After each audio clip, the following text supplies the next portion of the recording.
The engines had just finished a hard day's work. Thomas arrived. "Good job today, everyone," he said. "Now let's get some well-earned rest," said Henry. So the trains fell asleep. But there was a ghost nearby. It zoomed past the resting trains and took all of their numbers.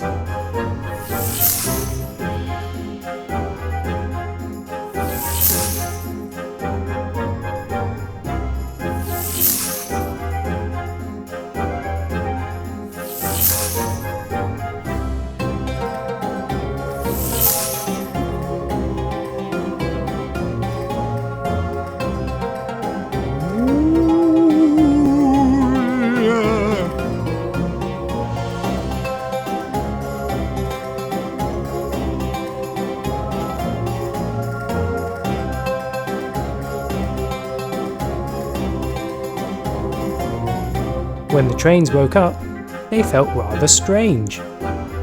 "Something feels different," said Edward. "It's because your number's missing," said James. "Everybody's number's missing," cried Gordon. "Well then, let's go and find them," said Thomas, and off the trains went.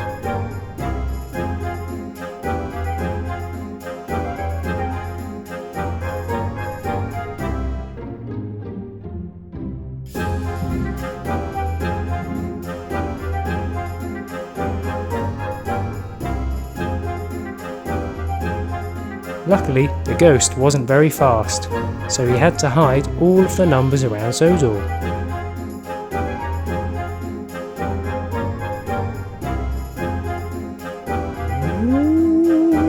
So Thomas was looking for his number. The number 1. He soon came across it, and he put it back on his side.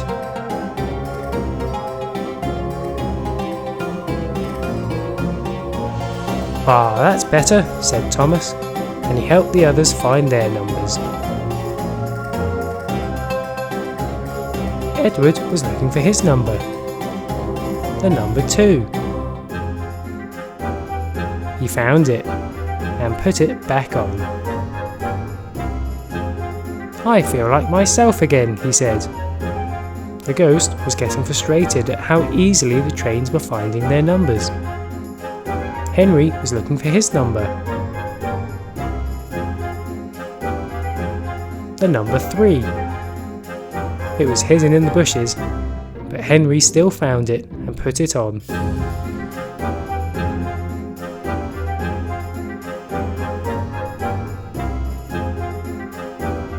"Oh, excellent," said Henry. Gordon was looking for his number. The number 4. It was well hidden in the trees, but Gordon had a good eye and spotted it.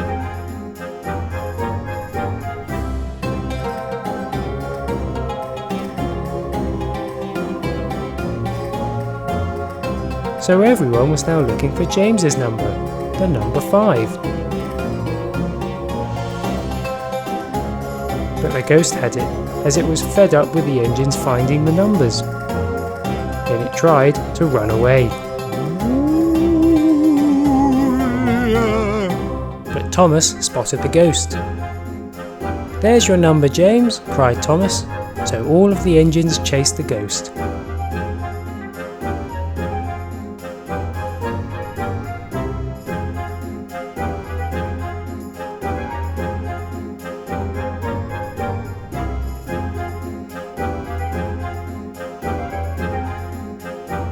Thomas blocked the ghost, and Henry pinned it in. The others surrounded it.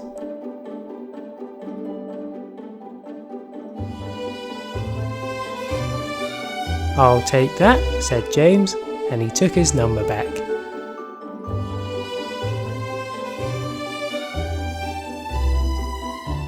"Now to find out who you really are," said Thomas.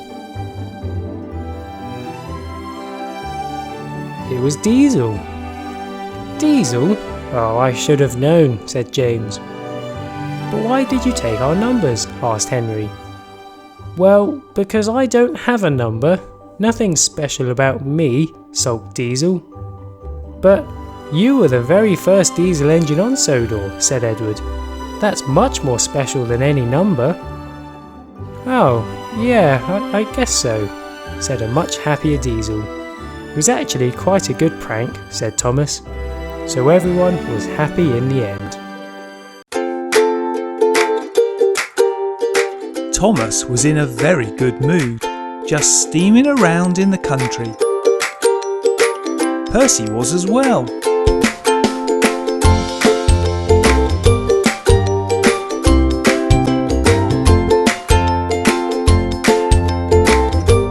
Thomas stopped at the junction. "Hello, Percy," said Thomas, but Percy went by and just disappeared.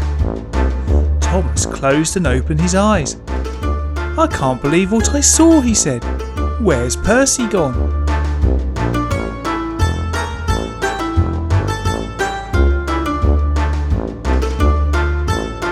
Gordon and Henry were also enjoying their day.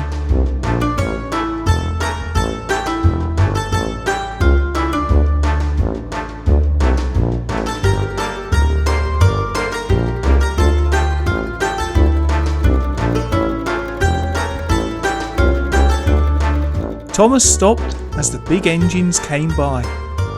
"Oh no, stop! You're going to crash!" Too late. But where are they? He closed and opened his eyes again.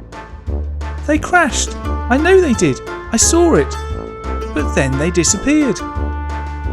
This is a very strange day, he thought.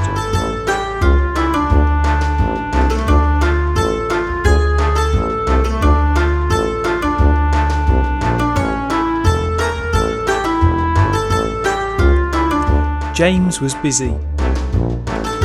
Thomas, who was searching for his missing friends, saw James come in and stopped.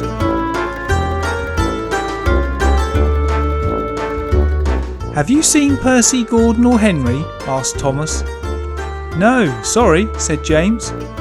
And off he went and completely disappeared. Thomas opened and closed his eyes again in disbelief. He started looking for his friends all over again. Where had they gone?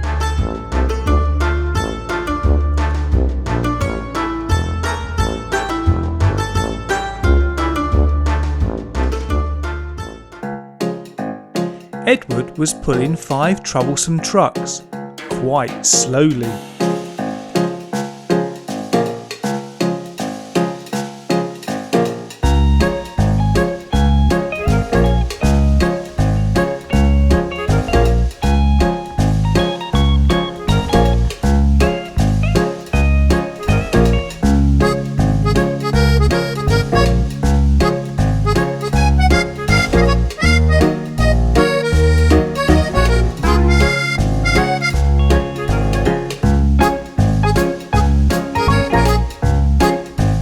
Thomas saw Edward coming and stopped.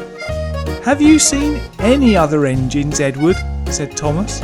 "No, sorry," said Edward. "Can't stop, I'm afraid. I'll never get going again." He went into the tunnel, but never came out. How can they all fit in the tunnel, thought Thomas, and he moved forwards to look. It was empty. "I think I need a holiday," said Thomas, who continued his search.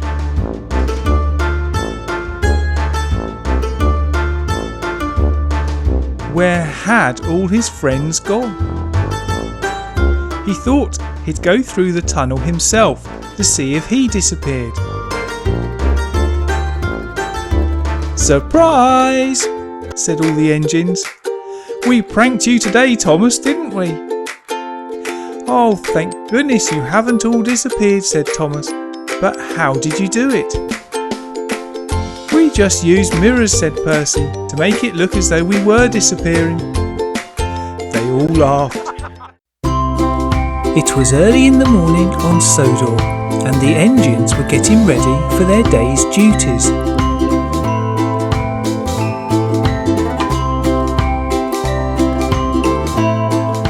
Percy stopped to the coal loader to get his supply of coal for the day and left.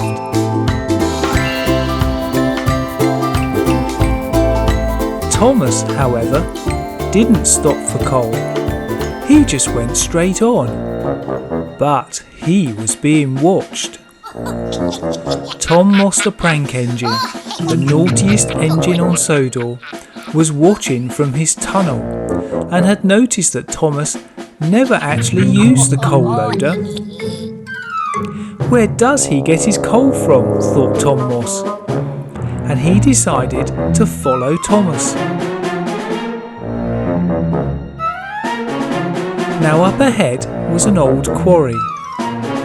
It wasn't the narrow gauge Blue Mountain quarry, but an old standard gauge one. Now only Thomas knew that the coal loader here had some really good quality coal in it that made Thomas feel good. He got his coal, but Tom Moss had now discovered his secret.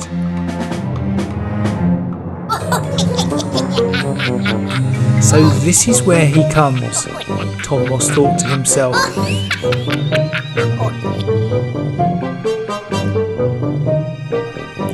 Thomas started his day's duties, and Tom Moss slipped back into his tunnel to think up some mischief. The next day, Thomas went to the coal loader in the quarry again. Oh, that's bad news. Tom Moss's tunnel's empty. Thomas turned into the coal loader. Disaster! Rocks fell all over him. Somebody had replaced a lot of the coal with rocks. Thomas was stuck. He was going nowhere. And now Tom Moss was coming to see how his prank had turned out. He laughed and left.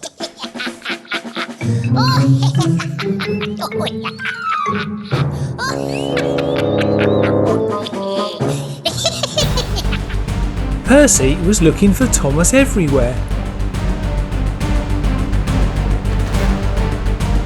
Eventually, he went to the quarry entrance. He heard Thomas's whistle.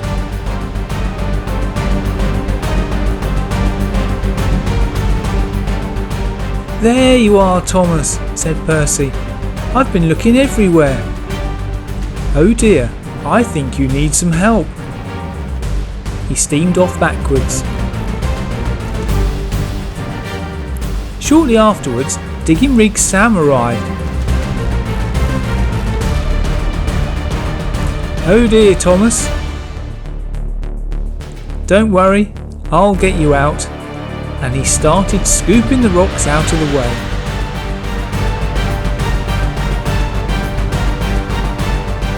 In no time at all, Thomas was free. He thanked Sam, and Sam left. Thomas left the quarry without any coal, but quickly made it to the regular coal loader and filled up. Percy was waiting for Thomas as he pulled up. "Thank you for getting me help, Percy. That was very kind. I won't get any more coal from the quarry." They both steamed off. But then Thomas saw Tom Moss in his tunnel. "You," he said. Tom Moss realised he'd been seen and made a run for it.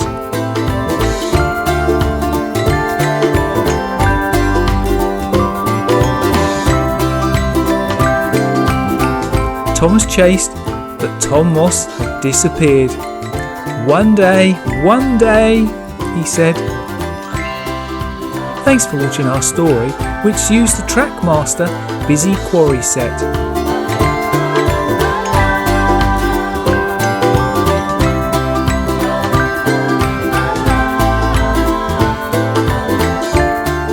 Every time Thomas goes through the coal loader or quarry loader, the coal in his truck flips from empty to full and full to empty, which worked well every time.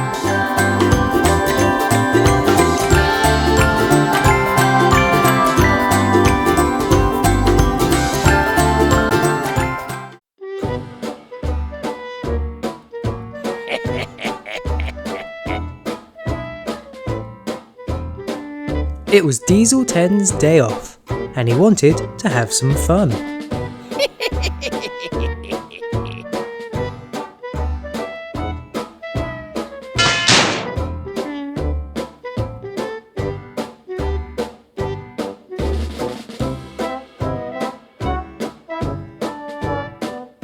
First, he got Thomas.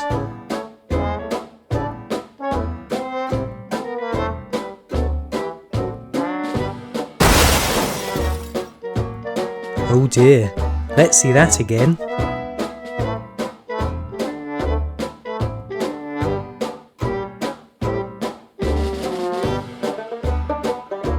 Poor Thomas.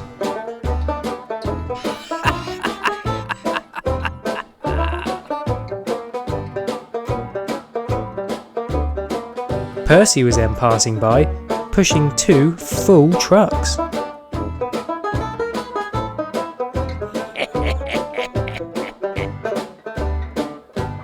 Diesel 10 saw his opportunity at the track crossing. Let's see that again.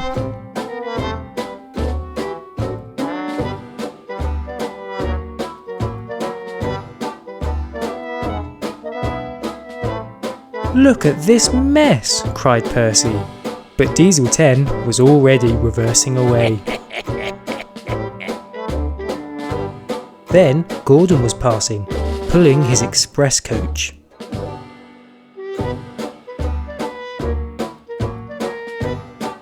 So Diesel changed the points.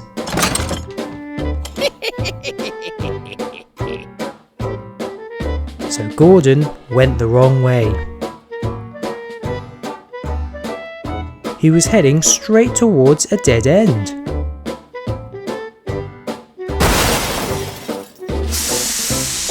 Oh dear.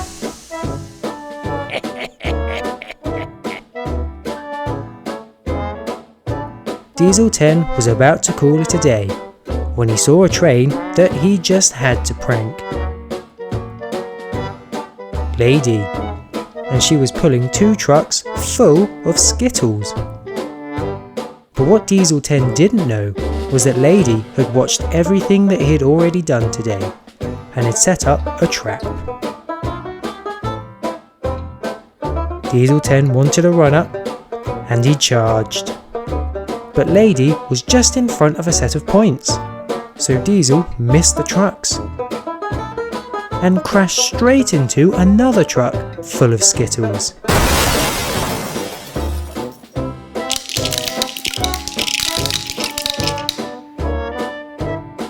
Haha, serves you right, said Lady. Sir Topham Hatt then arrived. Diesel, you have been disruptive all day. You will clear up all of the mess that you've made and help everyone finish their jobs today. Do I make myself clear? Diesel 10 sadly agreed. There was a lot to clean up.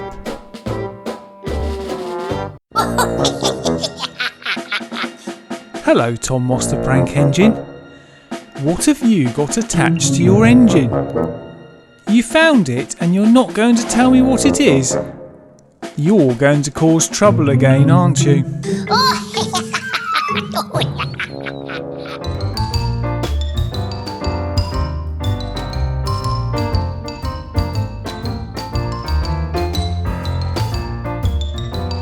Thomas was having a good day, but then he heard something.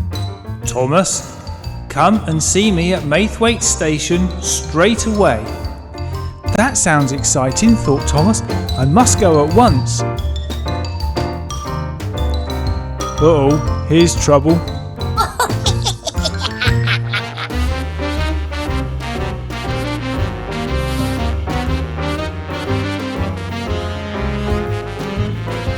You wanted to see me, sir? Said Thomas. No, I didn't want to see you here, said Sir Topham Hatt angrily. I want to see you on your branch line. But you called for me. Go. Thomas left, very annoyed. What's got into him, thought Thomas.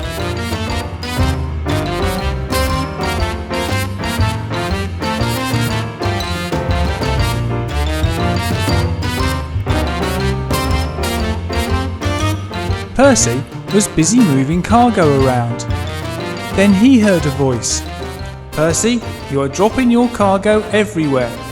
Go back and pick it all up now." Oh no, thought Percy. Dropping cargo? That's terrible. You again? Something's going on here. Percy turned round and started retracing his journey. He kept stopping but couldn't find any dropped cargo anywhere. Thomas met Percy and they told each other their stories. "I need to find out what's going on," said Thomas.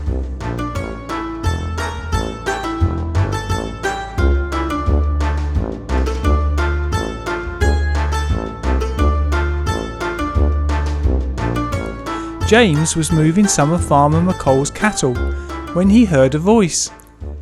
"James, some of your cattle have escaped and are running wild." Oh no, thought James. How could that have happened? I must find them all at once. It's you. That's a megaphone, isn't it?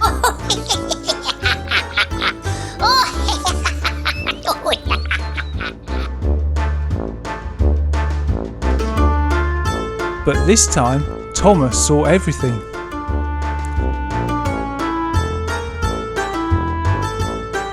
While James was busy searching for his cattle, Thomas thought of a plan. Tom Moss was enjoying his prank when he heard a voice. "Tom Moss, your tunnel is on fire." Tom was horrified and left immediately. Thomas came out from the trees with his own megaphone. "Good plan, Thomas." Tom steamed back to his tunnel.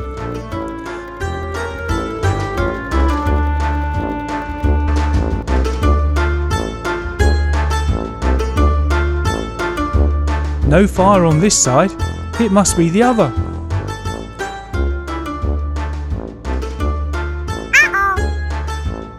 Tom realised that he had been pranked. He quickly reversed and Thomas went after him.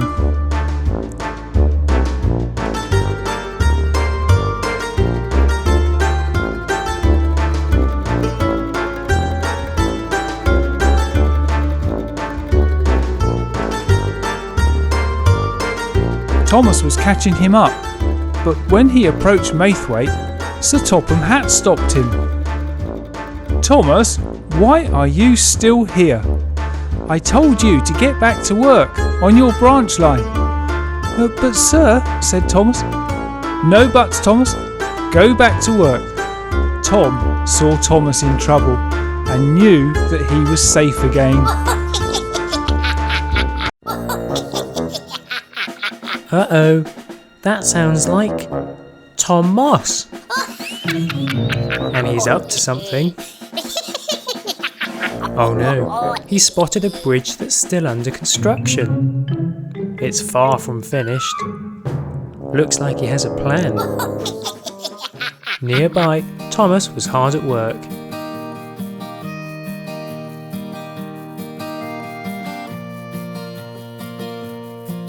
He came across the bridge and stopped. "How's it going?" asked Thomas to the digging rigs. "Well, it's definitely not safe for a train to use yet," said Chomper. But while Thomas was distracted, Tom arrived and tampered with Thomas's brakes. But he didn't realise. So Thomas said goodbye and off he went. But Tom wasn't finished yet. He changed the points to send Thomas towards the unfinished bridge. So as Thomas approached, he noticed that the points were wrong, but he couldn't stop.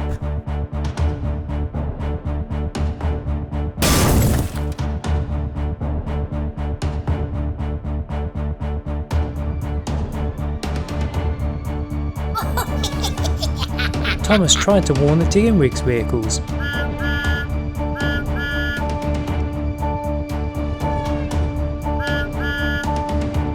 "Oh no, Thomas can't stop," cried Chomper. "We've got to do something," said Philip. So they sprung into action.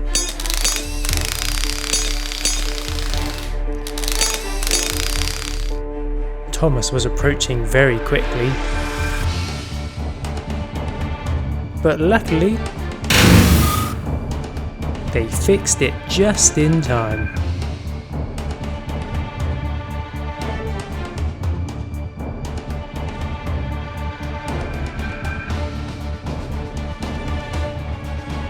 "Thank you guys," said Thomas, but he still couldn't stop, and he was heading towards Tom. Thomas started chasing Tom.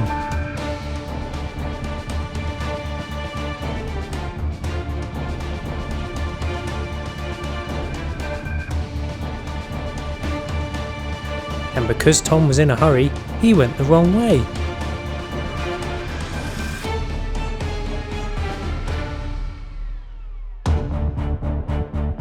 He started heading towards the bridge. And then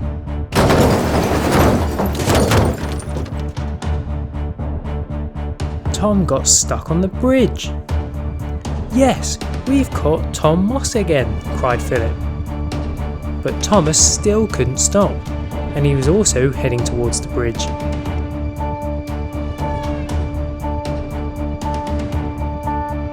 And unfortunately, he accidentally freed Tom and got stuck himself. So Tom ran away back into his tunnel.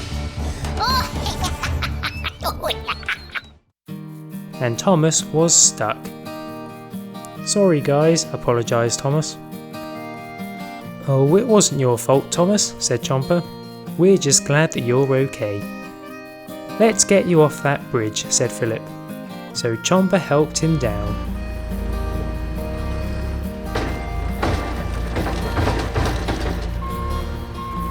"Thanks guys," said Thomas. "No problem," they replied. It didn't take them long to finish the bridge. But Tom had escaped once again.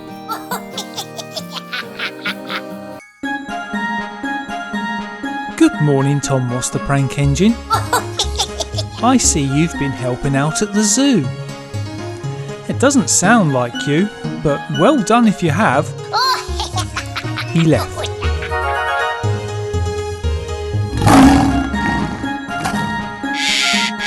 Shortly afterwards, Thomas arrived with Annie and Clarabelle. It was a lovely day, and Thomas had brought a lot of visitors to the zoo in his carriages. Then there was trouble. A tiger appeared by Thomas. "Quick, everyone get in Annie and Clarabelle," he shouted, and they did. Thomas looked at the tiger enclosure. There was a fence missing, and the tigers were walking out. Thomas went to warn the zookeepers, but some tigers got in his way. The tiger looked at Thomas, and Thomas looked at the tiger.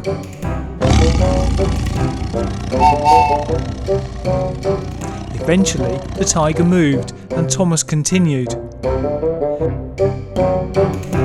Then there was even more trouble. Two of the polar bears had found the seals and the penguins.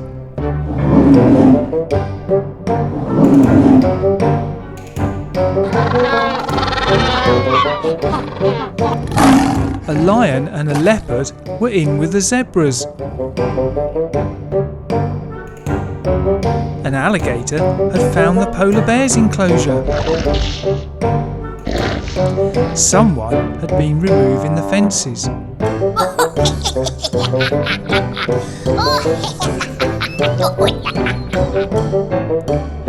There was a snake in a bird tree. There was a gorilla on one of the stations.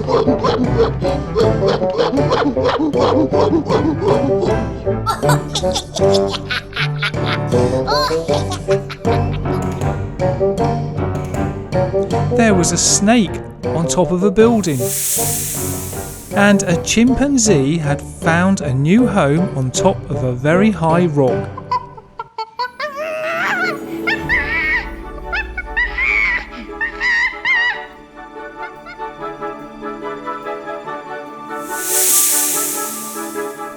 Thomas left Annie and Clarabelle for a moment and helped get some spare fences for the zookeepers.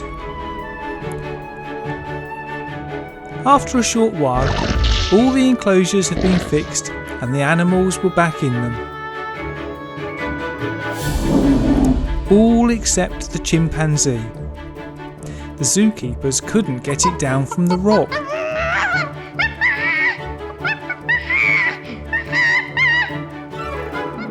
Thomas had an idea.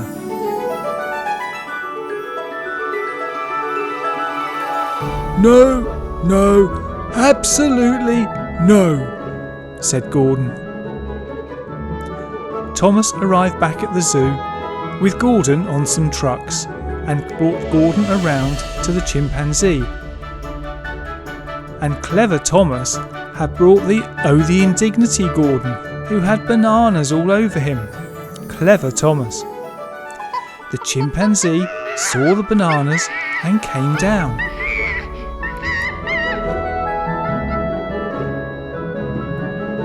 First I get covered in rubbish, then they use me as a monkey trap. Oh, the indignity, said Gordon. The chimpanzee realised that there were actually no bananas to eat, and that he could get more food in his enclosure. The plan had worked. Thomas took Gordon away and returned for Annie and Clarabelle. They collected all the visitors who had hidden themselves in the buildings. Everything was now back to normal and no one was hurt, luckily. Looks like you got away with it, Tom Moss. Although those fences by your tunnel are a bit of a giveaway. Thomas was really in a mess. How did he get up a tree? And how was he going to get down? Well, it happened one very windy day. Thomas, said Sir Topham Hatt, I'd like you to go to Misty Island and fetch some more wood to help build the new track. Thank you, sir, said Thomas, and off he went.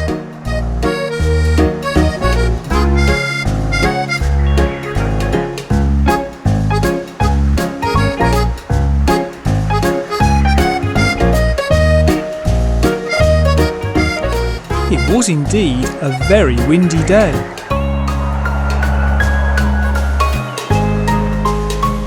The track to Misty Island was long and very windy.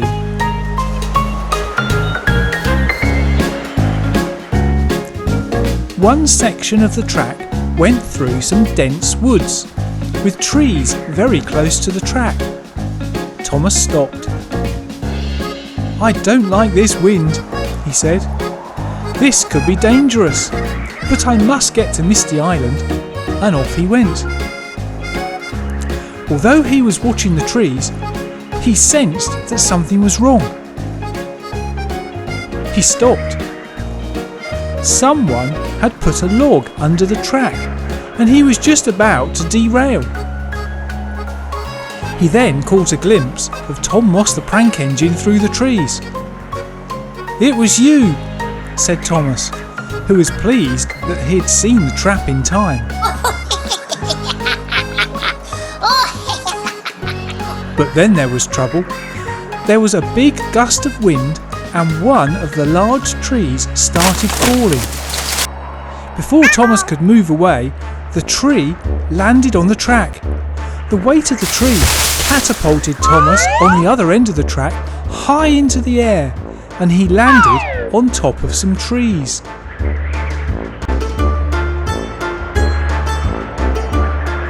Tom Moss, who thought his prank had gone wrong, started laughing. Thomas wasn't happy at all though. Then there was another big gust of wind, which blew Thomas out of the tree. He landed the wrong way up.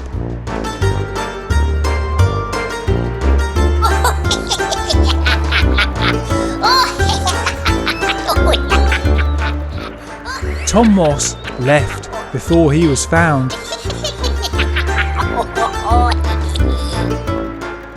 Later on, Victor brought Rocky the crane.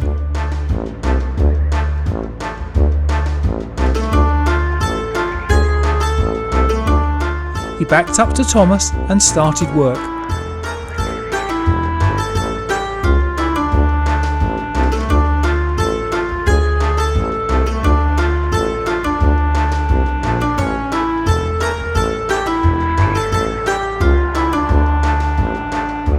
With Thomas on the track, Victor left with Rocky.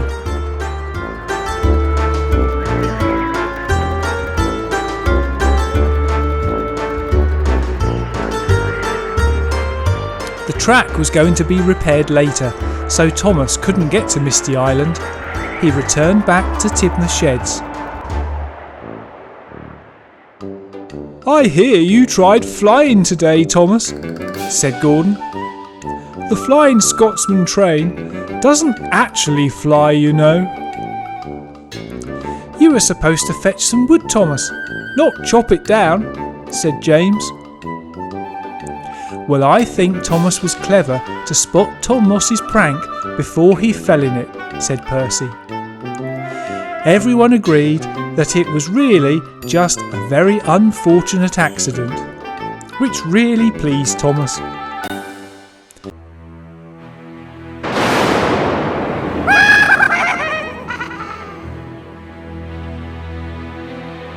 Woo! Ouch!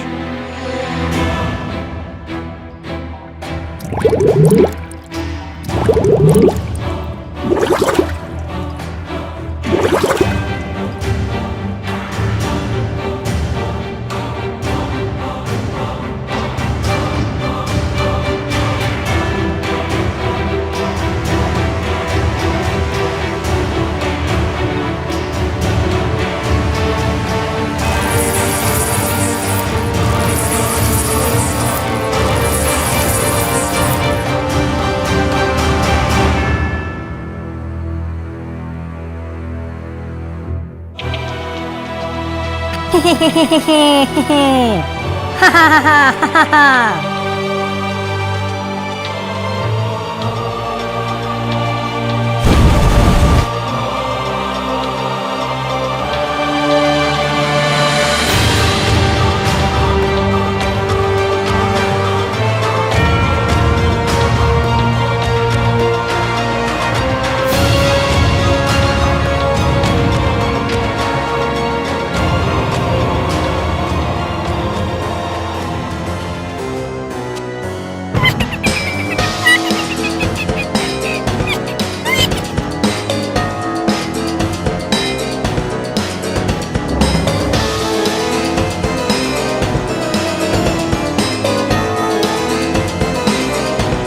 Ah, get it off me! Get it off me! Ah! Ah! Ah, get it off me!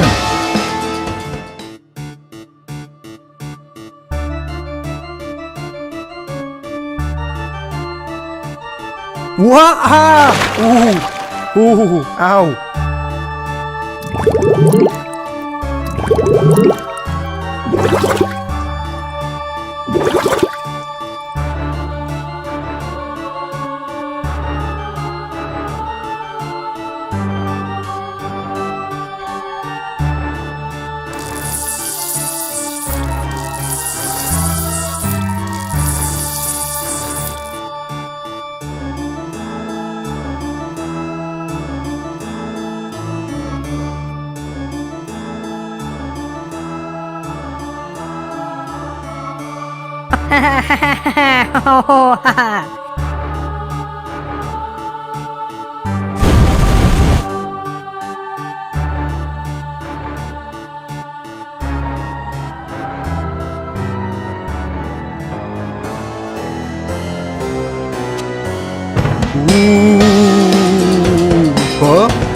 teams and villains have released some pet shop uglies who are causing so much mischief. We must catch them.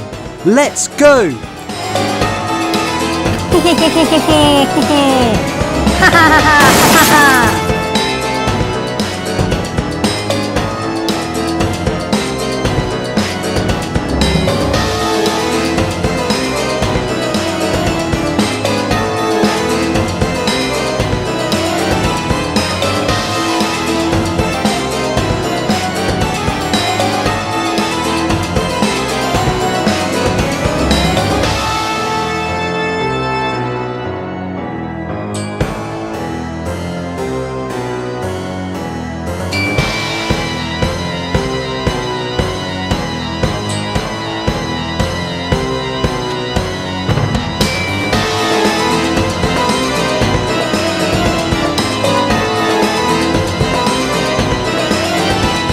Ah, yes, we did it!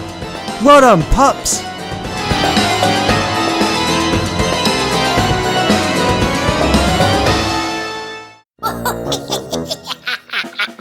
Uh-oh. Only one train has that laugh.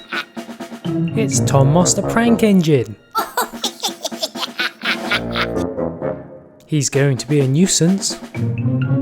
He stopped at every weapon and tampered with each of them.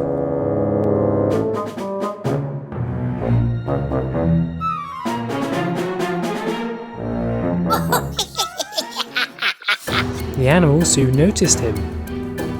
"Hey look, it's Thomas," said Beshti. "No, that's not Thomas," said Punga. "It's Tom Moss," said Kion. "Thomas warned us about him." So the animals sprung into action to get rid of him.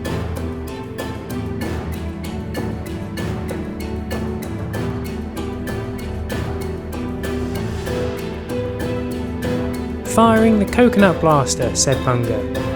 But it exploded mid-air and sent confetti everywhere. "That wasn't a coconut," said Bunga. "He's tampered with my coconut blaster." "Don't worry," said Ono. "I'll trap him in my net." And he fired it. But when it reached Tom, it was just in pieces. Tom had cut the net up earlier. "He broke my net," cried Ono. "I'll get him with my catapult," said Beshti. But Tom had replaced the boulder with a large bouncy ball.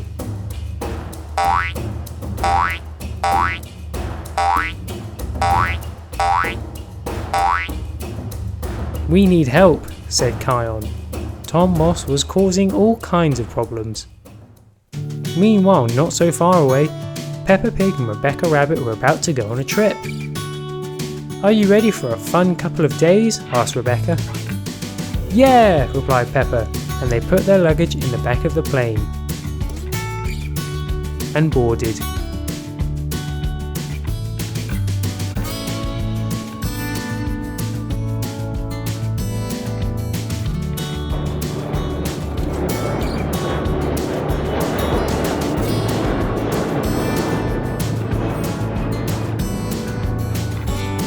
"Wow, we're really high up," said Peppa. They were soon over the savannah. "Hey look, there's Thomas," said Mr. Rabbit. "That's not Thomas," said Peppa. "That's Tom Moss, and it looks like he's being a bit naughty again." So they decided to turn the plane around and get some help. And soon enough,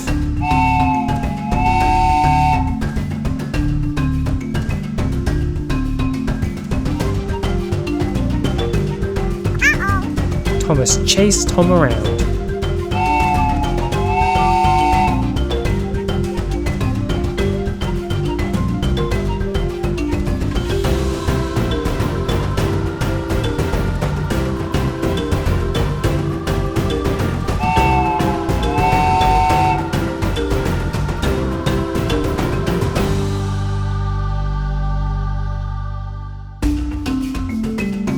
"Get him, Thomas!" cried Kion. Tom went back through the tunnel. So Thomas followed him.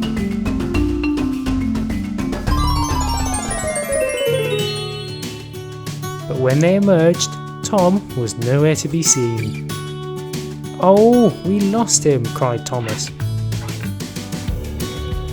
Kion then came through the tunnel. "Thanks for sorting him out," he said. "We almost got him," said Pepper. "Maybe next time," said Kion.